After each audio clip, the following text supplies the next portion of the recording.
아빠들이 겪는 실질적인 문제고 그것을 해결할 수 있는 하나의 방안이 된다면 저는 충분히 사인을 안 해주실 이유가 없었다고 생각했거든요. 어쨌든 그분의 사인을 최종적으로 받지 못했지만 다른 분의 사인을 받아서 본회의를 통과시켰어요. 대단하십니다. 네. 혹시 같은 당 의원님들하고 통해서 사인 받으셨나요? 다른 당 의원도 있었어요. 아, 그래요? 근데 그 사인을 안 해주셨던 의원님은 조금은 이제 전력이 계시는 것이 30대 젊은 사람들이 국회의원을 하면 안 된다라고 공식적으로 자리에서 이야기를 하시는 정도의 의원님이세요. 저 누군지 알 것 같아. 발언은 하지 않겠습니다만 코난이 되면 추측할 수 있지 않을까. 네. 자, 채팅창으로 계속 나왔던 이야기 중에 하나를 또 이야기를 좀 드릴게요. 여성 할당제에 대한 이야기입니다. 사실 제 방송에서 누군가가 물어보더라고요. 여성 할당제 어떻게 생각하니? 라고 했을 때 저는 대답을 뭐라고 했었냐면 여성 할당제가 아니라 양성 할당제가 필요합니다. 그러니까 남성도 일부 할당 받을 분이 있어야 된다고 봅니다. 라고 해서 초등학교 교사 수를 예를 들은 적이 있는데 저하고 같은 생각을 하시는 분이 채팅창에 한 분 계시더라고요. 자, 여성 할당제라는 부분 굉장히 큰 이슈가 되고 있는데 어떻게 생각하세요? 그 최근에 지금 중기벤처부 장관으로 이제 입각이 예정 중이신 박영선 의원님께서 50대 50 그 동수공천제에 대한 그 법안을 발의를 하셔가지고 아주 많은 찬성과 또 반대를 받으시는 걸로 알고 있거든요. 이제 이 부분에 관련돼서는 정말 의원들 사이에서도 아주 치열하게 의견이 좀 다른데 저는 50대 50이라는 부분에 대해서는 그 숫자에 대해서는 좀 동의를 할 수가 없어요. 그러니까 기본적으로 지금 이제 굳이 여성이라고 하지 않아도 특정 성별이 이제 과반 이상을 과도하게 넘는 케이스를 방지하는 법안들이 굉장히 많거든요. 예를 들어서 뭐 이런 법안이 있어요. 그러니까 아이들을 가르쳐야 되는 학교에서 특정 성별이 70%를 넘지 않게 하자라는 법안. 그런 법안에 대해서는 저는 무조건 사인을 해요. 제가 아직까지 만들지 못했지만 그런 법안을 이제 공동 발의를 해달라고 하면은 70% 아니면은 제가 어쨌든 제 개인적인 생각이니까 제 상식선에서 이 정도는 정말 합리적이고 꼭 필요해라고 생각하는 그 한 70% 아니면 65% 등등 50%에 대해서. 근데 이제 그렇지 않고 50이라는 숫자 굉장히 상징적인 숫자인데 그 숫자를 법안에 박아버리는 거는 굉장히 기계적이라고 저는 생각을 하거든요. 네. 어쨌든 우리의 궁극적인 목표는 평등을 이뤄내는 것이지 이제 그것이 무조건적이고 절대적인 평등일 수도 없고 이어서도 안 된다고 생각해요. 그러니까 결과적인 평등이 돼서는 안 된다라는 말씀을 정확하게 하시는데 자, 채팅창에서 무보쇼님에 대한 이야기를 좀 할게요. 근데 특정 성별이 70%를 넘으면 안 되는지 설명해 주세요 라고 하셨는데 이게 구체적으로 이야기를 하면 이런 거예요. 봐요. 초등학교 교사가 되기 위해 시험을 보는 인원이 여성과 남성이 만약에 반반이라면 뽑히는 인원도 반반이어야 하지만 여성이 월등하게 많은데도 반반을 뽑게 되면 확실히 실력이 떨어지는 사람이 더 추가가 되겠죠. 이거는 경찰로 넘어가면 이게 또 바뀌어요. 경찰 시험 보는 남성이 여성보다 훨씬 많은데 여성과 남성을 반반수로 뽑자. 그러면 실력이 떨어지는 여성까지도 뽑아야 되는 상황이 생긴다는 거죠. 그래서 지금 그렇기 때문에 반반이라는 결과적인 평등은 무리다라는 이야기를 해 주시는 것 같아요. 우부쇼님 답변이 되셨을까 모르겠네요. 그래서 실력 있는 사람이 떨어지지 않도록 50대 50은 의미가 없다라는 이야기를 해드리는 거죠. 자, 채팅창의 이야기들 함께 들으면서 계속해서 이어가 보겠습니다. 제가 다음 이야기 질문을 해볼까요? 좀 해볼까요? 예, 그 여성 고용을 일정 비율로 정하는 이제 여성 할당제에 대해서 의원님 입장은 좀 방금 전에 좀 확인을 했는데 일각에서는 여성 할당제로 인해서 과도한 혜택이 여성들에게 가는 거 아니냐라는 의견이 있는데 그러면 의원님 생각은 좀 어떠신지 또 이어서 얘기해 주시죠. 글쎄요, 과도한 혜택이라고 분명 이야기를 하는 사람이 있겠지만 어느 기준으로 과도한 혜택이냐를 조금 더 좀 광각적으로 봐야 될 것 같은데요. 이제 우리 사회의 기준을 어디에 세우냐에 따라서 사람들이 정의를 내릴 수 있는 부분들이 굉장히 많이 달라지잖아요. 네. 예를 들어서 국회의원이라고만 치면은 국회의원이 되려면 기준이 똑똑해야 돼라고 하면 스카이로 300명들이 쫙 세워지겠죠. 네. 근데 지금 어쨌든 국회에서 아주 많은 논의가 되고 있고 좀 너무 죄송스럽지만 나경원 대표께서 말씀하신 비례대표를 없애자. 네. 그 비례대표의 취지가 국민을 대표하는 국회의원들이 그 소위 그 지능 수준이라던가 네. 아니면 스펙 아니면 뭐 인적 인프라 뭐 경제력이 네. 아니라 정말 다양한 사회 문제를 대표하는 다양성이 존중돼야 돼라는 것을 기준으로 세웠기 때문에 비례대표제라는 이 제도가 만들어진 거고 그렇죠. 저 같은 아주 평범한 사람이라던가 네. 아니면은 노동자를 대표하는 사람 뭐 아니면 뭐 장애인을 대표하는 사람 아주 많은 사람들이 국회에 와서 국민들의 의견을 대변할 수 있는 거잖아요. 네. 근데 과연 과도하다라는 부분에 있어서 과연 여자들이 받는 혜택의 어느 포인트를 과도하다고 하는 것인지 예를 들어서 뭐 남성과 여성을 두고 봤을 때 네. 여성이 받는 월급이 더 많아져서 과도하다라고 이야기를 하는 것이라면 그렇지 않고 반대로 생각했을 때 여성이기 때문에 삶에서 느끼는 안전 비용 지금 계속 이제 뭐 정준영 사건이라던가 아니면은 뭐 성폭력과 등등 이제 우리 사회에 굉장히 만연해 있는 범죄로부터 나를 지키기 위한 안전 비용을 생각해 본다면 큰 파이에서 봤을 때 여성들에게 전혀 과도하다고는 생각되지 않을 거예요. 그러니까 이게 어느 한 면으로만 이제 확증 편향이라고 네. 하죠. 네. 어느 몇 가지 주어진 것들로만 전체를 바라볼 것이 아니라 네. 어쨌든 우리 사회라는 것이 그냥 개개인으로서 살아가는 것이 아니라 이 모든 사람들이 모여서 공동체라는 걸 이루는 거기 때문에 내가 여기서 조금 피해를 보면 그 사람 때문에 다른 여기서는 이득을 보는 거예요. 그런 식으로 좀 이제 디딤돌의 개념이라고 이제 생각을 하면 네. 이제 지원을 하거나 또 등등 이렇게 이루어지는 정책들에 관련돼서는 조금은 이해가 되지 않을까. 하긴요. 또 어떤 부분에서는 여성 네. 참여가 좀 저조한 게 뭐 문화라든가 네. 구조 때문에 그런 영역도 좀 있고 또 이런 게 있으니까 과도하다고 보지 않을 수도 있겠네요. 예를 들어서 제가 반대로 좀 예시를 들어보면 네. 이런 결과가 있어요. 서울 청담동에 살고 있는 주민들 네. 그리고 이제 특정 지역을 이야기를 해서 좀 죄송하지만 강원도 춘천에 살고 있는 지역 주민들 네. 그 평균 수명이 15년이 차이가 나요. 15년이 차이가 나는 이유는 네. 평상시에 내가 병환을 앓거나 아니면 어떤 건강상의 신체상의 문제가 생겼을 때 그거를 바로 치료를 할 수 없는 그런 의료의 사각지대에 있기 때문이고 첫 번째. 네. 그 두 번째는 평상시에 그 건강을 예방을 할 수 없는 그런 지역적인 부분들이 있는 거죠. 국가에서 전 국민의 건강을 위해서 정책을 만들고 예산을 편성을 할 때 이런 이제 격차를 충분히 양해를 해서 강원도에 더 많은 병원을 세워줄 수 있잖아요. 그럼 이게 이 사람들은 인구 대비 더 많은 병원을 가지고 있네라고 과도하다고 이야기를 할 건가요? 아닌 거잖아요. 어쨌든 이 부분과 관련돼서는 국민들과 또 시민들 또 개인들이 가지고 있는 문제점이 다 다르기 때문에 그걸 어느 정도는 평균화를 시켜서 부족한 부분에 이만큼을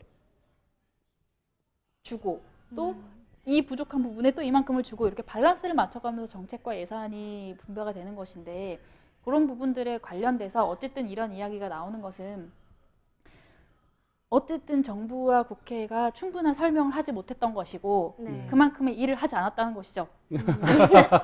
이래야죠. 형평성을 맞춰가는 그쵸. 것 그게 참 중요하다고 말씀해 주시는 것 같네요. 자, 여성 할당제에 대한 이야기를 좀 하고 있습니다. 네. 그렇다면 왜 네. 남성 할당제라는 이야기는 나오지 않을까요? 분명 그 부분과, 남성들도 비율적으로 네. 차별받고 있는 부분들이 있을 거란 맞죠, 말이에요. 맞죠. 일단은 기본적으로는 2년간 군대를 가는 게 네. 기본적으로는 제일 남성들이 느끼는 역차별이라고 생각이 되는 부분이죠. 네. 저는 그런 부분에서 군 가산점 필요하다고 생각해요. 실제로 지금 군 가산점에 대해서 뭐 위원이라고도 이야기를 했고 또 네. 10년, 20년간 군 가산점의 필요성에 대해서 계속해서 국회에서 적극적으로 논의가 되고 있지만 전 기본적으로는 필요하다고 생각해요. 네. 그리고 아까도 50대 50 뭐 동수공천 저는 뭐 굳이 반대는 안 하지만 굳이 찬성도 하지 않는다라는 거는 일단 기본적으로 공평과 공정의 개념이 다르기 때문이거든요. 네. 전 기계적인 공평 무조건 50 아주 억지라고 이건 생각을 이상한 하고 네. 그렇지만서도 우리 사회에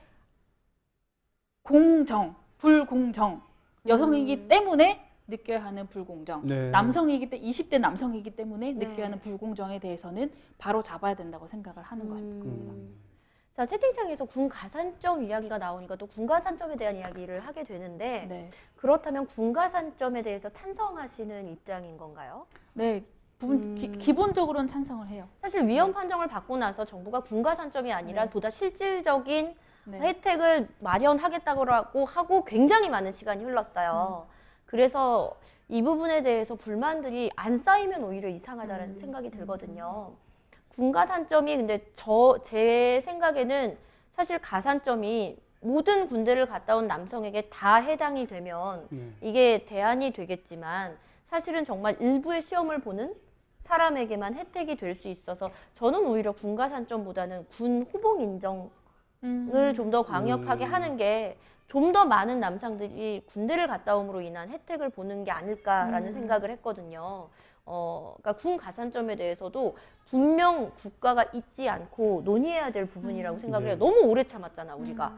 분명히 대안 마련해 준다고 그랬는데.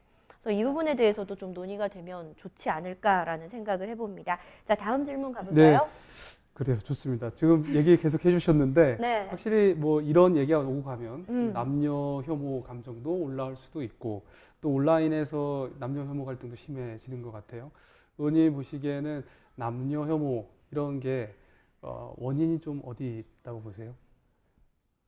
남혐, 여혐. 남혐, 여혐. 막 서로 감정이 막 지금 올라오죠? 저기가 그 시위 사진이 나오네요. 그 해화역 시위구나. 해화역인 것 같죠? 근데 저는 궁금한 게 있어요. 아니, 여성 운동에 왜 남성을 참여시키지 않죠? 제가 예전에 한번 강도 높게 비난을 해서 강도 높은 비난을 받은 적이 있는데 왜 페미니즘 운동에, 여성 운동에 남성을 참여하지 못하게 하는지. 일단은 저 지금 이제 첨부 자료로 나온 게 아마 불편한 용기의 해화역 시위인 것 같은데 저기서 남성의 참여를 이제 가능하지 않게 이제 막았던 가장 큰 이유는 아마도 그 시위에 참여한 남성들이 여성들의 얼굴을 찍어서 그 소위 이제 일베나 등등의 굉장히 과격한 표현들이 생산되는 쪽에 신상을 공개를 하기 때문에 이제 그랬던 것이라고 저는 알고 있는데 그거 말고 아마 이제 더 다른 이유가 있을 수도 있어요. 실제로 이제 저 시위에 가보면 모든 여성들이 그 신상 공개를 피하기 위해서 마스크를 쓴 여성들도 굉장히 많았고 그런 이유 말고 아마 다른 이유가 근데 그거는 좀 수긍이 가요. 사실은 저도 남성과 여성에 대해서 이야기를 한 영상에 많은 댓글이 얼굴 공개하고 이런 얘기 해도 돼요? 몸 조심하셔야 되는 거 아니에요? 라는 이야기 굉장히 많이 들었거든요. 조심하고 있습니다.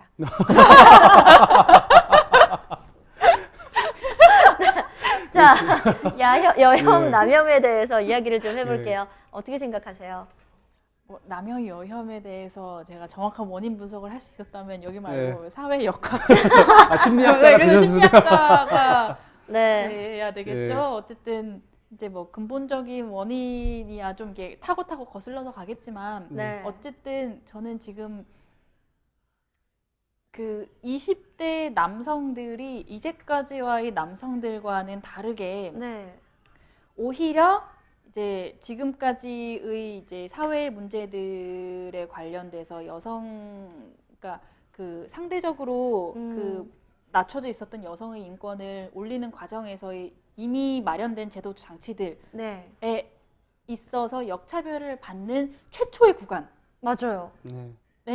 들어있다고 생각하거든요. 그 부분에 대해서 인정을 하지 않고는 정말 그 밸런스 있는 정책을 만들 수가 없겠더라고요. 그래서 그 부분에 관한 그 스탠스를 국회에서 좀 잘 잡길 바라는데 네. 안타깝게도 그런 좀 이제 역학적인 관계에 대한 고민들보다는 어쨌든 이 부분에 대해서 이제 심각성은 알고 있고 또 문제를 해결하고 싶은데 이제 뭐 방법은 모르겠으나 어쨌든 이야기를 해야 되겠어라고 생각을 하시는 네. 정치권의 뭐 일부 인사들이나 아니면은 뭐 등등에서 이제 문제의 해결 또 남성과 여성의 양립지대를 찾는 방향으로서의 논의가 아니라 네. 남성과 여성의 대립을 조장하고 또 혐오를 조장하는 방식으로 대화를 끌어나가고 있는 것에 대해서는 굉장히 거북하고 네. 불편하다는 생각을 그렇죠. 하고 있어요. 네. 확실히 갈등을 유발하면서 끌고 네. 가면 네. 서로에게 혐오하는 감정이 올라와서 맞아요. 네, 그다음에 또 뭐 권리를 찾게 되고 아까 누가 댓글에서 양성평등은 배려다라고 이렇게 하셨더라고요. 맞아요. 배려를 하면 좀 이해 공간이 넓어지겠죠. 저는 확실히 그렇게 생각해요. 여혐이든 남혐이든, 그러니까 여성 운동을 하든 남성 운동을 하든 세상의 반은 여자고 반은 남자잖아요. 네. 반을 혐오하고 반을 포기하고 운동을 하면 절대 이건 성공을 못 한다는 거죠. 국회에서도 51을 가져가야 되잖아. 근데 50을 포기하면 어떻게 이게 받아들여질 수가 있을까라는 생각을 되게 하게 됩니다. 그래서 여성 운동을 하는 사람이라고 해서 남혐을 지지한다라고는 생각을 안 하셨으면 좋겠어요. 마찬가지로 남성을 위한 인권 운동이 있다라고 할 때 이것이 여혐으로 가서는 안 된다라는 이야기를 같이 해드리고 싶습니다. 갈등 여기 보면은 네. 그 헤이 주드라는 분이 네, 네. 일부 과격한 페미니스트들이 양성 평등을 주장을 넘어서서 젠더 갈등을 주장하는 극단적인 행동을 하는 게 문제죠. 저게 굉장히 정확해요. 네. 맞아요. 네. 그 지금 어쨌든 뭐 메갈, 네. 워마드 아니면 네. 일베, 네. 일베가 전체 남성을 대표하는 것도 아니고 네. 워마드가 전체 여성을 대표하는 것이 저 아니에요. 워마드 갔다가 엄청 욕먹었어요. 그러니까 이 일부 아주 소수의 네. 남성들 중에서도 소수, 예. 여성들 중에서도 소수의 문제를 너무 일반화시켜버리고 또 이것을 조장하는 언론과 정치인의 모습이 돼서는 안 되겠다고 생각을 하는데 진심으로 같은 한숨이 당에. 나와요. 맞아. 아니, 아니 근데 되게 이거 제가 예전에 음모론을 네. 한번 제시한 적이 있는데 네. 예전에는 우리가 갈등하면 지역 갈등이었잖아요. 그래갖고 정말 인터넷만 켜면 경상도가 어떻고 전라도가 어떻고 쫙 이랬는데 어느 순간 보니까 요 댓글이 거의 다 사라지고 네. 남자가 어떻고 여자가 어떻고 어디서 댓글 공장 같은 게 있는 건 아닐까.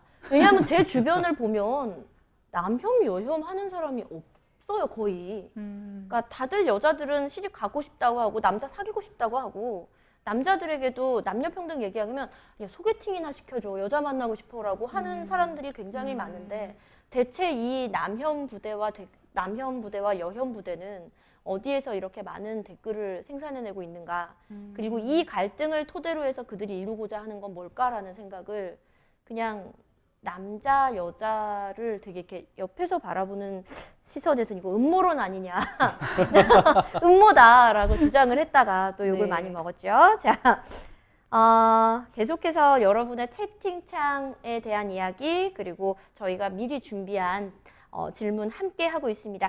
자, 시청자 질문도 좀 함께 사전에 하신 질문도 함께 이야기를 좀 나눠봐야 될 것 같아요. 자, 여성가족부에 대한 이야기를 이번엔 좀 꺼내볼게요. 비상식적인 정책 행위로 인해서 젠더 갈등과 성혐오가 점점 심화되고 있다고 생각합니다. 이로 인해서 점점 더 많은 2030 남성들이 분노하고 있는데요.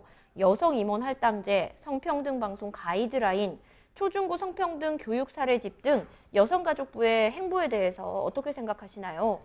야권의 정치인이자 여가위 간사이자 당내 청년위원장이신 의원님의 소중한 의견을 듣고 싶습니다라고 예. 이분이 되게 굉장히 정확하게 예리하신 네. 분이시죠? 프로필을 파악하시고 질문을 주셨어요. 네. 네, 여성가족부의 최근의 행보 이것도 제가 한번 깠다가 강도 높은 지지를 받았어요. 이번에는 감사합니다. 네, 여가부의 최근의 행보 어떻게 생각하세요?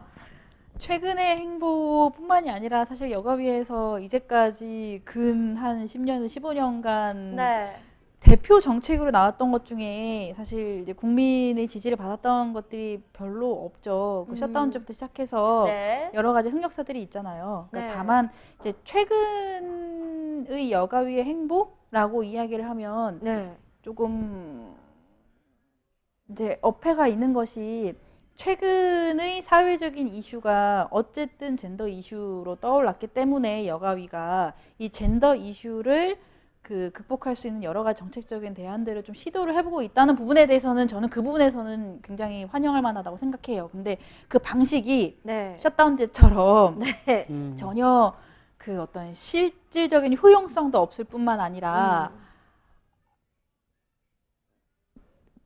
그 접근 방식 자체가 굉장히 잘못된 부분인 거죠.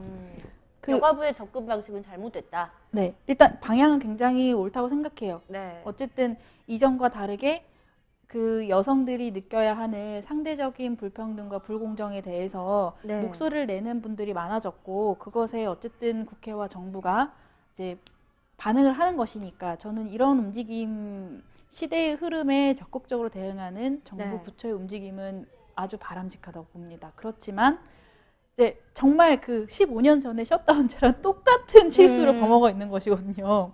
아무것도 해결하지 못하고 오히려 악화시키는. 네. 오히려 진짜로 지금의 감정 악화를 약간 굉장히 네. 악화시키고 있다는 생각이 뭐 하나 나올 때마다 불안해 죽겠어요. 야, 이거 더 이러겠네라는.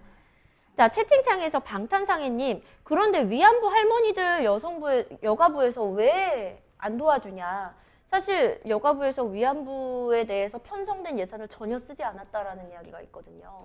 쓰지 않은 게 아니라 이제 쓰지 못한 거죠. 일단은 저희 계속 이제 박근혜 정부 때 얘기를 하는데 네. 편하게 얘기하시죠. 네. 박근혜 정부에서 지금 30kg대라던데 몸무게가. 그래. 네.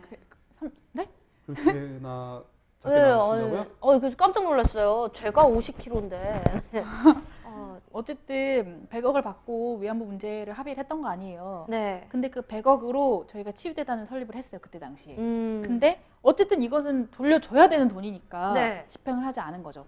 일단 그게 첫 번째가 있는 거고 이제 네. 두 번째 이미 국회에서 위안부 할머니들을 위해서 어떤 정책적인 법안이라던가 아니면 네. 예산을 통해서 지원을 하고 있는 것들이 있어요. 이제 그게 조금 더 이제는 이제 사람들에게 알려지지 못한 부분에 대해서 좀 오해가 있으신 것 같은데 국회에서 그 100억 말고 네. 이제 위안부 할머니들에 대한 사과 그 변상금 말고 따로 국회에서 책정되어 있는 금액이 있어요. 네.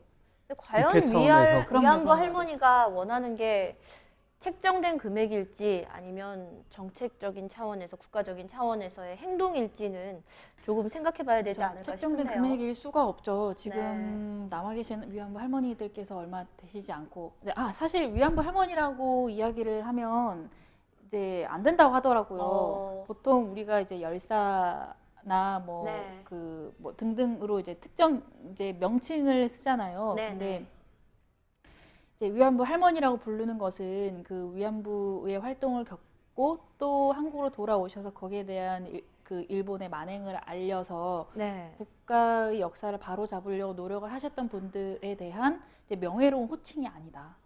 라는 이야기가 있더라고요. 그래서 저도 이야기를 할 때 굉장히 조심하게 돼요. 위안부 할머니가 아니라 김복동 열사님. 이런 식으로 이야기를 하게 되는데 어쨌든 살아계신 이제 열사님들이 몇 분 안 계시고 또 이분들을 위해서 우리 후세대들이 정말 역사를 어떠한 방식으로 받아들일 수 있어야 되냐라는 부분이 앞으로 정말 꾸준하게 국회에서 더 활발하게 논의가 돼야 되는 부분인 것 같아요. 표현도 피해자의 표현이 아니라 또 다른 표현으로 다가갈 필요가 있겠네요. 자, 다음 질문 제가 해볼까요?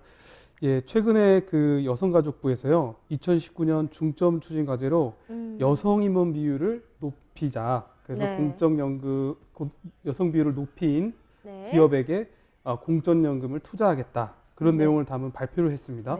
일부에서는 국민연금은 국민 대다수의 노후를 보장하는 건데 국민연금을 가지고 정책을 만든 것에 대해서 비판을 받고 있습니다. 여기에 대해서 의원님은 어떻게 생각하시는지요? 일단 이 두 가지죠. 그러니까 국민의 세금을 받아서 지출을 하는 것에 어떠한 기준을 세워서 지출을 해야 되냐 이 하나가 있고 우리 사회에서 그 상대적 소수자, 그러니까 상대적 약자들을 위한 어떤 정책을 펼쳐야 되냐 이 두 개가 조금 혼합되어 있는 것 같아요. 일단은 되게 재밌는 수치가 있는데 그 스타워즈 있잖아요. 스타워즈 영화에 보면은 그 레아 공주 빼고 여러 가지 등장인물들이 나오잖아요. 근데 레아 공주 빼고 여성 출연자들이 대화를 하는 시간을 따져보니까 전체 러닝타임이 386시간에 60초밖에 안 됐대요.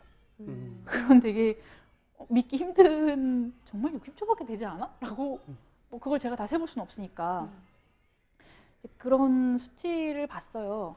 그리고 뭐 굉장히 유명한 미국의 그 대법관도 전체가 9명이 돼야 된다라고 이야기를 하고 뭐 이 퍼센트에 관련돼서는 굉장히 많은 전 세계적으로 이제 수치들과 또 명언들이 있잖아요. 이제 그런 부분들에 관련돼서 명백하게 어쨌든 지금 2019년도 3월 달에 굳이 이제 카테고리를 뭐 노인과 아이 뭐 아니면은 뭐 청년과 뭐 등등 이런 식으로 카테고리를 나눈 여러 가지 방법이 있겠지만 굳이 카테고리를 남성과 여성으로 나눴을 때 사회적, 경제적 약자들은 어쩔 수 없이 지금 단계에서는 여성들이 약자라고 불릴 수 있는 상황이고 그것들을 바로잡기 위한 방법이 국민연금이냐는 이제 또 다른 챕터로 넘어가야 되는 것이죠.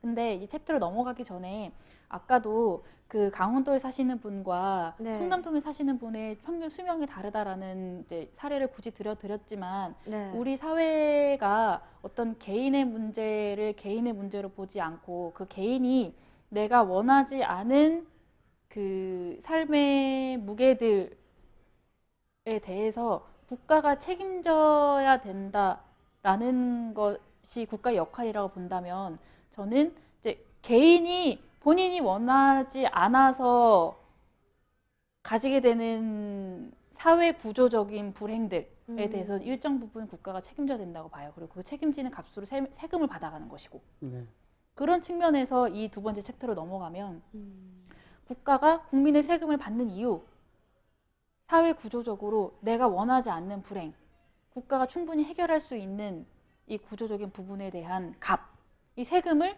운영을 하는 방식은 똑같이 적용돼야 되는 거 아닌가요? 그런 점에서 공적 국민연금을 지원한다기보다는 국민연금은 국민들이 내가 더 불행하지 않도록 우리 국가의 시스템을 수정 보완해 줘라는 값으로 내놓는 돈이잖아요. 그러면 그 목적에 충실해야죠. 그렇죠. 갑자기 굉장히 원론적인 이야기를 하게 되는데 스타워즈에서 여성의 출연자가 전체 말하는 비율이 레아 공주 빼고 60초인 게 여성 운동이나 여성의 인권과 어떤 관계가 있을까요? 그게 이상하다고 생각하지 않으세요? 모든 사람들은 그 스타워즈 영화를 보면서 모두를 위한 영화라고 이야기를 하거든요. 근데 아까도 말씀하셨지만 남자가 반, 여자가 반인데 그 긴 러닝타임 동안에 여성 출연자들이 이야기를 하는 시간이 60초밖에 되지 않아요. 이것이 어떻게 모두를 위한 영화가 될 수가 있어요? 그럼 반대로 지금 우리 사회 정치가 남성을 위해서 아니면 혹은 여성만을 위해서 하는 정치가 아니라 모두를 위한 정치가 되려면 국가의 예산과 정책들이 공정하게 계획이 되고 쓰여져야 되는 거 아닐까요? 영화 저는 좀 요즘에 이번에 여성가족부에서 왜 그 아이돌의 뭐 똑같은 얼굴이 나오면 안 된다 뭐 이런 얘기와 좀 그건 너무 이게 이상해요. 통하는 것 같다는 생각이 들어서 꼭 영화에서 여자하고 남자하고 대사 비율이 비슷할 필요는 없다라는 생각을 문득 하게 되거든요. 그래서 사실 스타워즈 부분은 조금 저도 봐야겠네요. 놀라운 사실이었습니다. 그렇죠. 백인만 나오는데 그런 인종차별 지금 미국이나 등등에서 특정 그 뭐라고 해야 되죠? 그 인종 이 지나치게 많이 나오는 것에 대해서는 수십 년간 문제로 제기되었던 부분이고 그것에 반해서 최근 10년 그 문제가 이미 수십 년간 지속이 되어 왔음에도 해결되지 않다가 최근 한 10년에 분위기가 많이 바뀌어서 네. 이제 남성을 히어로로 그러니까 그 흑인 남성을 히어로로 하는 네. 영화도 만들어졌고 네. 또 최근에 지금 영화관에도 걸려 있는 여성을 히어로로 하는 이제 영화도 지금 걸린 거거든요. 사실 이제 변화가 아주 빠르게 이루어지고 있지는 않지만 어쨌든 사회 구성원들 간에 그 공정함에 대한 가치가 조금 더 서로 간에 이제 대화와 배려를 통해서 함양이 된다면 우리나라도 아니 특정 방송에서 특정 성별이 지나치게 많이 등장을 하는 부분에 대해서 이상하다고 생각되는 사회적 분위기가 자연스럽게 형성될 거라고 봐요. 맞습니다. 모든 걸 좀 어색하게 여길 때 네. 문제가 또 보이잖아요. 말씀대로 확실히 영화는 그 시대의 사회 인식을 조금 네. 반영 네. 투영해서 제작되는데 의원님께서 그런 얘기를 해주신 것 같네요. 자, 다른 이야기를 좀 더 진행을 해볼까요? 이제 양성평등을 위한 이제 정부가 나아갈 길에 대해서 좀 얘기를 네. 하면 좋겠는데 이런 남녀 갈등이 여전히 많지만 지금 정부의 대책에 대해서 좀 미흡한 점이 있다고도 의원님이 생각이 드실 것 같아요. 네. 정부가 좀 어떠한 대응책을 내는 쪽으로 나아갔으면 하는지 말씀해 주시죠. 글쎄요. 일단은 이제까지 이제 계속 이제 여가부에 대해서 이야기 나눴으니까 여가부에서 실질적으로 최근에 변화된 사회의 감도, 그러니까 20, 30대들이 생각하는 감도에 대해서는 조금 본격적으로 스터디를 해봤다고는 생각이 들지 않아요. 네. 이제까지 이제 여가부에서 이제 세팅되었던 어젠다들 보면 뭐 여성 유리천장이라던가 네. 아니면은 뭐 가족의 뭐 다양한 가족의 형태라던가 등등 이제 지금의 20, 30대들에게는 더 이상 문제가 우선적인 문제라고 최우선적인 문제라고 여겨지지 않는 것들에 대한 부분들이었는데 어쨌든 이거는 조금 이게 구조적으로 그 부분들에 관해서 이제 조금 더 활발하게 이야기를 할 수 없도록 이제 젊은 세대들의 정치 진입을 막은 선거제도 등등이 있겠지만 어쨌든 여가부나 아니면 정부에서 이런 남녀 평등이라던가 양성 평등에 대해서 이야기를 할 때는 본인들이 모르는 부분에 대해서 괜히 아는 척 그냥 표면적으로 문제 해결에 대한 부분을 논의를 하는 것이 아니라 정말 그 당사자들의 이야기에 조금 더 귀 기울일 필요가 있을 것 같아요. 맞아요. 정말로 좀 책에서 배웠나라는 생각이 드는 정책들이 정말 왜 이런 정책을 여가부에서라는 생각이 진짜 많이 들거든요. 자, 채팅창의 이야기들 함께 듣고 있습니다. 여러분의 의견들 이렇게 읽고 있는데 근본적인 질문들이 2개가 나왔어요. 네. 첫 번째는 여성가족부의 뜻이 뭔가요? 라고 물어보셨어요. 여성가족부. 여성과 가족을 위한 정부 부처겠죠? 이 여가 계집여인가요? 같은 여인가요? 아, 여성의 여자 뜻이죠? 계집여죠. 네, 그렇죠. 그러면 왜 남성가족부는 없는가? 이 사례를 조금 들 수 있을 것 같은데 네. 저희 지금 우리 국가의 근간을 이루는 헌법이 이제 1980년대 초반에 만들어졌잖아요. 그 헌법에 보면은 이런 구절들이 나와요. 예를 들어서 노인과 아이는 약자이기 때문에 보호해야 된다. 여기에 대해서 반론을 하는 분들은 아무도 없을 거예요. 노인분들은 약자시고 아이들도 약자니까 국가가 보살펴줘야 되는 거죠. 근데 안타깝게도 여기에 여자들이 들어가요. 여자도 이 약자의 대상에 포함이 돼요. 아, 헌법에? 네, 헌법에 그렇게 규정이 되어 있어요. 그리고 그것을 근간으로 해서 남성이 아니라 여성은 약자가 보호받아야 되는 존재, 굉장히 수동적인 존재라는 것이 이미 헌법에 규정이 되어 있는 거예요. 저는 어쨌든 여가부가 그 이전에 지금 우리가 살아서 이렇게 유튜브나 아니면 아프리카를 통해서 다양한 생각을 이제 모을 수 있는 뭐 어떤 매스미디어나 등등이 발전하지 않았던 시대에 만들어진 나름의 구시대적인 산물이고 또 여가부가 존재함으로 인해서 이전의 여성들의 문제는 굉장히 많이 해결이 됐겠지만 지금 새로운 시대의 여성과 남성의 새로운 문제점들에 대해서 해결을 하기에는 그 행정부처의 그 존재 가치를 한 번 정도는 다시 생각을 해봐야 되는 것 같아요.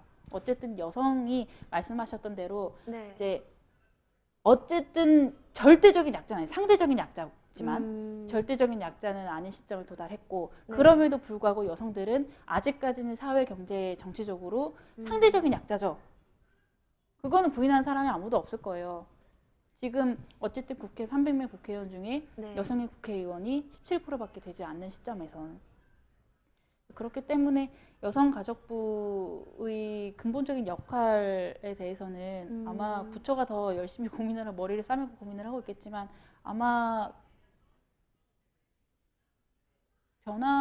앞으로 변화하리라고 생각하고 또 기대하고 있어요. 보통 부처가 이제 사회 문제에 따라 네. 구성이 되니까 이 논의가 앞서간 독일 같은 경우는요. 네. 청소년, 노인, 여성 가족부 뭐 이렇게 있어요. 그러니까 아동, 청소년, 이제 청년, 네. 노인, 뭐 가족 이렇게까지 네 개의 그 세대와 그 구성을 합친 네. 부처가 또 있었거든요. 아무래도 뭐 시대 변화에 따라서 부처의 그 구성은 진화되겠죠. 근데 사실 확실히 시대의 변화라는 걸 초점을 맞춰보면 예전에는 노인이 약자였잖아요. 그런데 요즘 소비 성향이라던가 소득 수준을 보면 사실은 지금 현재 돈이 있고 힘이 있는 나이는 20대 청년보다는 우리가 예전에는 노년층으로 분리했던 60대인 경우가 네. 바뀌었거든요. 네. 그렇다면 독일처럼 이제 청년이 약자로 들어갈 수도 있는 거고 이제 정말 말 그대로 여러분이 생각하기에 여성이 이제 더 이상 약자가 아닌 시대다 하면은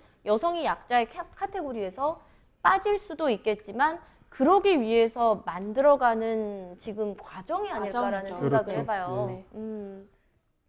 자, 그리고 채팅창에서 엔케초이님을 비롯해서 멍멍님, 자, 편하게 채팅 치셔도 됩니다. 네, 채팅 편하게 치시고 여러분의 의견들은 다 읽어가면서 방송 진행을 하고 있습니다. 여성은 사회적 강자예요, 양양님. 남성분 아니에요? 어떤 한 성이 강자가 되면 전 좀 곤란하다고 생각해요. 말 그대로 그렇게 돼야 되지 않을까라는 이야기를 해보고 있습니다. 여성부도 보고 있으니까 몸살이 나요 하시는데 보고 있는 인원수가 여성부가 많을까요? 남성 시청자가 많을까요? 과연 이 방송이 몸을 사리는 게 중요한 방송일까요?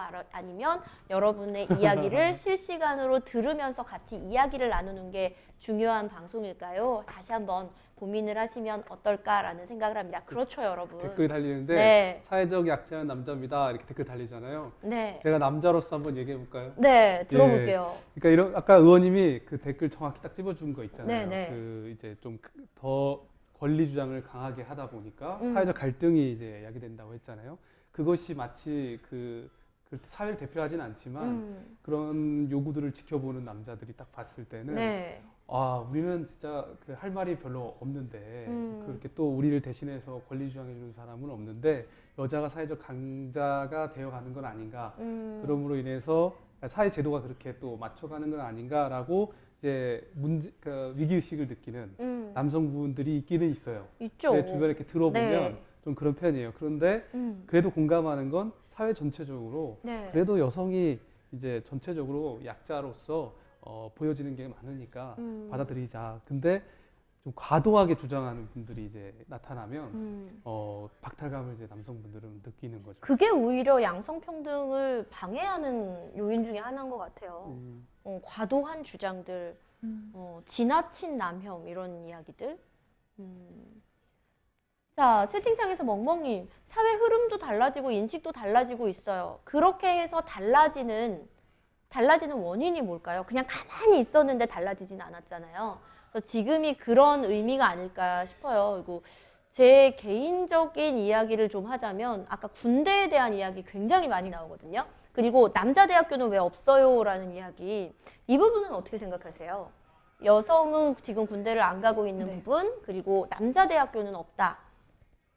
글쎄요. 한 번도 이제 생각해보지 않은 질문이라서 이제 생각을 해보면 어쨌든 지금 우리 시대 때는 아니지만 예전에는 그러니까 아들들만 이제 대학에 보내서 고등교육을 받게 하는 문화가 있었잖아요. 네, 많았죠. 이제 그런 부분들에 반해서 여성들도 고등교육을 받아야 된다라는 국가적인 취지에서 네. 여성의 그 학문을 양성하는 특수된 여성 대학교가 생긴 걸로 저는 알고 있는데 네. 어쨌든 여대라는 것이 다른 전 세계적으로 그렇게 많은 나라에서 이제 택하고 있는 이제 학업 스타일은 아니라고 하더라고요. 네. 어쨌든 이제 이런 여성 대학교가 있고 여성을 위한 가산점이 있고 여성을 위한 어떤 제도적인 특혜가 있는 것 자체가 이제까지 우리 사회가 남성들에게 많은 이제 그 어떤 사회적인 우월적인 지위를 가지게 하게끔 이제 방치하지 않겠다라는 국가의 노력이었다고 저는 생각해요. 그리고 그것이 실제로 지금 2019년도에 굉장히 많은 효과를 받고. 하긴요, 뭐 과거에 그런 취지를 가지고 탄생한 네. 학교였으니까요. 근데 지금 채팅창에서 저는 황시티님의 의견이 굉장히 많은 2030 세대의 지금 울분을 대변한다라고 생각을 하는데 왜 과거 시대 분명 불평등이 있었잖아요. 네. 그런데 왜 그것을 2030의 지금의 우리 남자들이 그거를 겪어야 하는데 저는 이게 되게 말이 되는 게 지금의 2030 세대 남자들은 사실 학교에 다니면서 생각보다 남녀 차별을 그렇게 많이 겪어보지 않았을 거란 말이에요. 공부를 함에 있어서도 성적순을 매길 때 야 여자니까 뭐 남자니까 하면서 남자니까 성적 더 줄게 이런 거 아니었잖아요. 굉장히 평등하게 나름 커왔다라고 생각하는데 갑자기 취직할 때가 되니까 무슨 여성은 할당제가 있고 가산점이 있고 그래서 상대적인 박탈감들이 확실히 좀 더 2030 세대가 크지 않을까. 특히 그래서 더 역차별 세대지라고 하는데 저는 그래서 이분들이 더 이런 댓글들이 올라오는 게 아닐까라는 생각을 해봅니다. 그래서 맞는 말씀이에요. 어쨌든 국가가 이제까지의 남성과 여성에 대해서 접근하는 방식과는 다르게 지금 20대, 특히 20대 초반과 중반의 남성들은 이제까지의 남성들과는 다르게 그렇죠. 실질적으로 지금 마련되어 있는 제도 장치들로 인하여 역차별을 받는 최초의 구간이고 그러니까요. 그 부분들에 관련된 논의가 조금 더 국회에서는 심도 깊게 논의가 돼야 되는 시점이라고 생각해요. 제 댓글이 아까보다 많이 달리네요. 네, 여러분의 이야기들 잘 듣고 있습니다. 맥시언 홍구님, 30대도 포함이에요. 당신이 30대라고 해서 30대 제외하지 마세요 하시는데 30대 남성 2030 구간이라고 했던 것 같은데 특히 20대 초반들이 그런 역차별을 많이 겪고 있다라고 특히를 붙여드렸습니다. 네. 저기 빙탄상해님이 바른미래당 기회입니다. 2030 민심을 살펴 민심 얻으세요. 요즘 2030 바른미래당 기금이 기회예요. 2030의 민심을 살펴주세요라고 충고를 주셨어요. 2030에 되게 집중 많이 하고 집중 많이 하시잖아요. 아까 미래 티켓이라고 그러셨죠? 내일 티켓. 여러분들의 이런 의견들이 저는 좀 안타까운 게 사실은 댓글에는 우리 남성분들의 의견들이 되게 활발해요. 그런데 남성분들의 그 권익을 모으는 부분들은 생각보다 활발하지가 않더라고요. 그게 조금 안타깝기는 해요. 뭔가 이런 남성들의 목소리를 대변할 수 있는 부분들이 있으면 참 좋을 텐데 그런 부분들이 좀 부족한 게 아닐까라는 생각을 합니다. 그 댓글 중에 의원님 뭘 드셔서 그렇게 이쁘세요? 이렇게 댓글 네. 지금 지나갔어요 댓글. 아 그러셨구나. 자 여러분의 의견들 함께 진짜로 저는 남성을 대변하는 남성 가족부까지는 아니더라도 진짜 남성을 대변하는 뭔가 부서라든가 어떤 단체가 왜 없을까라는 생각은 종종 하게 됩니다. 되게 좋은 포인트 같아요. 이제까지 여성의 의견과 의사를 수렴하는 기구는 있었어요. 남성의 의견을 수렴하는 기구는 필요하거든요. 역차별을 경험하는 지금 그 구간들이 투표권을 가지는 구간들이거든요. 그렇다면 반드시 진심으로 남성을 대표하는 구간이 어느 순간에는 정말로 필요하다라고 생각을 해요. 오늘 주제이기도 한데 그 남성을 또 대변해주면 참 감사한데 결국 양성평등을 또 얘기하잖아요. 그러니까 양성평등 균형 있게 해가는 게 참 중요할 것 같고 제가 질문 마지막 이어서 더 가볼까요? 다른 나라에서는 양성평등 정책을 또 잘 펼친 나라가 있을 수도 있을 것 같아요. 오늘 보시기에 우리나라가 벤치마킹할 만한 그런 나라가 있을까요? 제가 그 책을 읽다가 어쨌든 이제 관심을 가지고 보이니까 또 특정한 사례들이 기억에 굉장히 많이 남는 케이스가 있는데 그 중에서 이게 꽤 오래됐어요. 그 책을 읽은 지 굉장히 오래됐는데 그 전반적인 내용은 기억이 안 나고 네. 딱 그 어떤 사례가 굉장히 제 머릿속에 기억에 남거든요. 덴마크의 이제 양성평등을 이루어 나가는 그 새롭고 신선한 시도들에 관련된 사례였는데, 이제 보통 이제 나라의 어떤 경쟁력을 따지는 지표들이 몇 개가 있잖아요.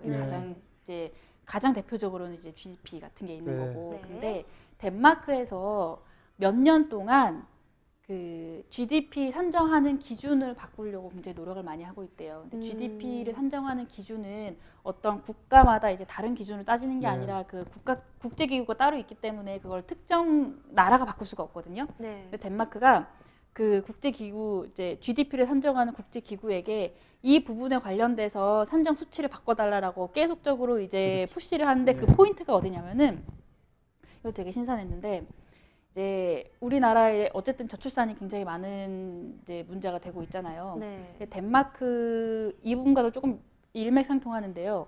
덴마크 어떤 사람이 생각을 한 거예요. 그 아기를 낳으면은 모유 수유를 하잖아요.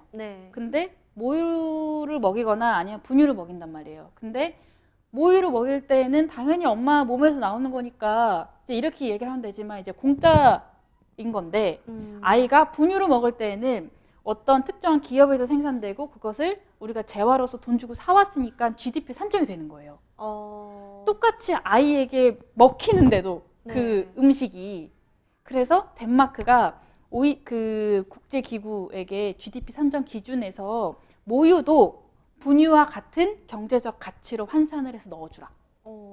라는 시도를 몇 년째 하고 있다는 거예요. 정말 신선한 발상이네요. 근데 진짜 신선했거든요. 근데 어쨌든 이제 저는 아직까지 결혼을 하지 않고 아이가 없지만 우리 사회에서 저출산, 그리고 여자들이 아이를 낳지 않는 이유, 그리고 결혼하지 않는 이유, 근본적인 이유들에 관련돼서 이제까지 많은 정치인들과 아니면은 경제학자들이 그 이유를 분석하고 또 거기에 대한 또 나름의 솔루션을 제안을 하지만 이게 어쨌든 해결되지 않고 있고, 수조, 수십, 수백조의 예산들이 몇십 년 동안 의미 없이 투자되고 있는 가운데서 우리가 이 문제 해결점을 이 박스 말고 다른 부분에서 찾을 수 있지 않을까라는 새로운 좀 생각을 하게 되는 포인트였던 것 같아요. 확실히 북유럽이요. 그 GDP 외에도 다른 삶의 질을 평가하자는 주장을 확실히 많이 하고, 또는 행복연구소 같은 걸 만들어서 GDP에 행복도 좀 담자, 뭐 이런 주장도 확실히 많이 하니까 좀 다른 주장들이 나오고 있는 것 같네요. 자, 여러분, 이렇게 해서 시사온 라이브 방송 막바지로 접어들고 있습니다. 여러분의 다양한 의견들 보고 있는데, 마지막으로 이 질문은 꼭 해야겠다 하는 질문 있으면 채팅창으로 올려주시고요. 자, 여성 할당제에 대한 부분 오늘 굉장히 이야기를 많이 해왔죠. 자, 오늘 참가해보니까 어떠세요? 시사온 라이브 채팅창 의견 보시느라 되게 바쁘셨어요. 눈이 계속 왔다 갔다.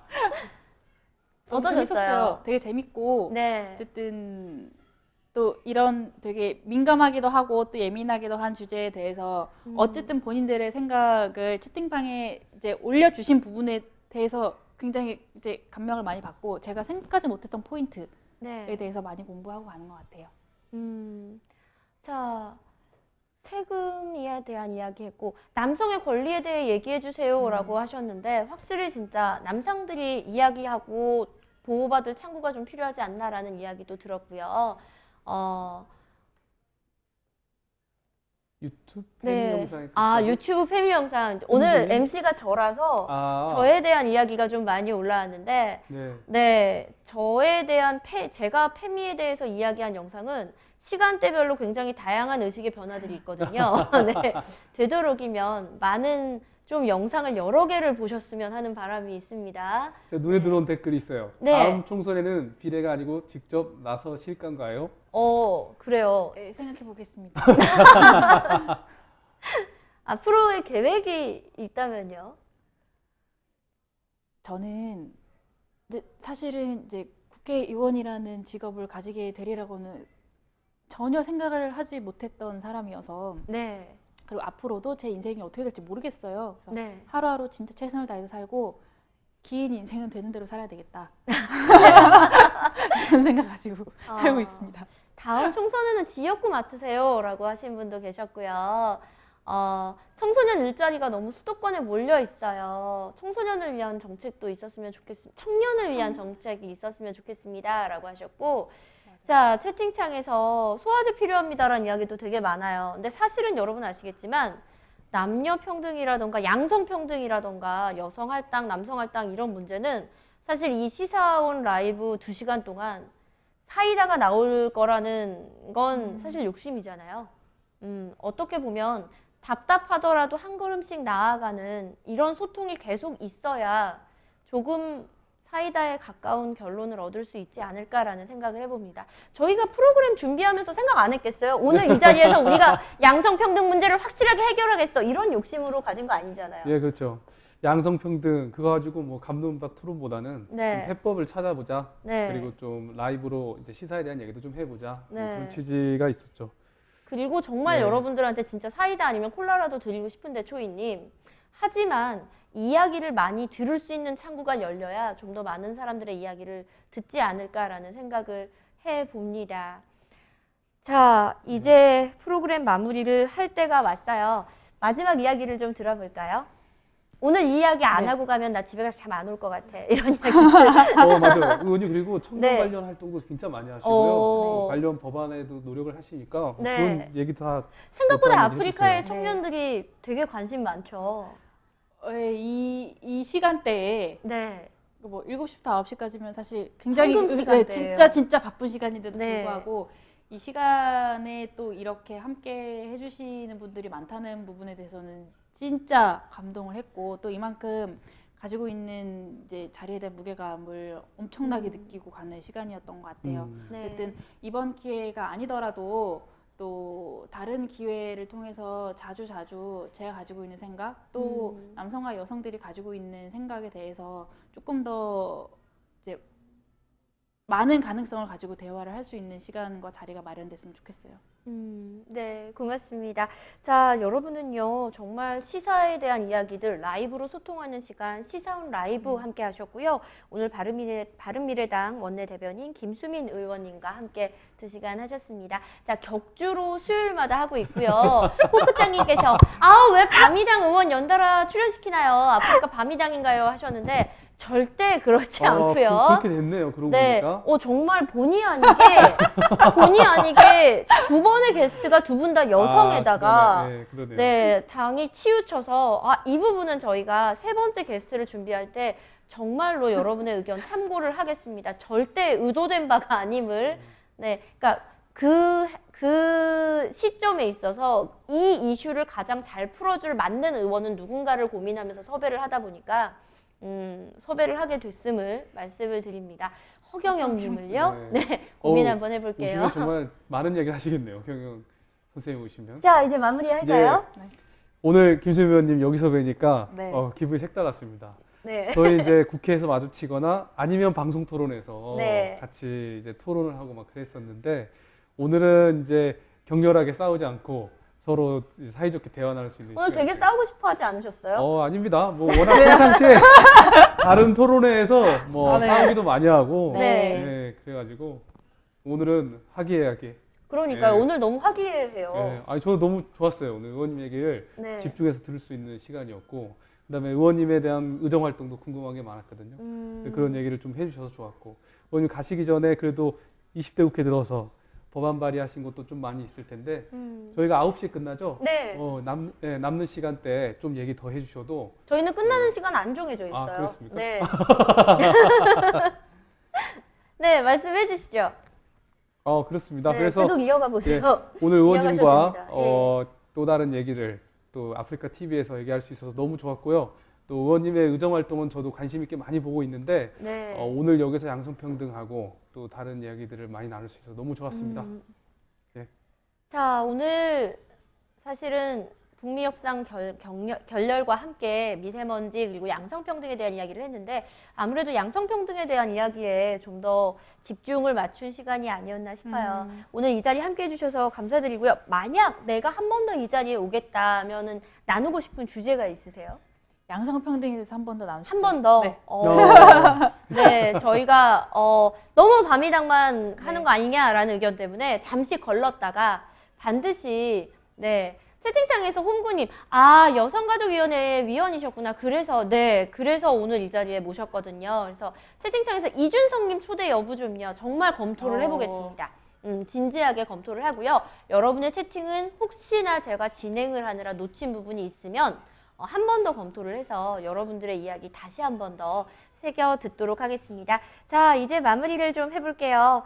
시사 온 라이브, 오늘은 바른미래당 원내대변인 김수민 의원님과 함께했습니다. 시청해주신 여러분 고맙습니다. 감사합니다. 감사합니다. 수고하셨습니다. 수고하셨어요.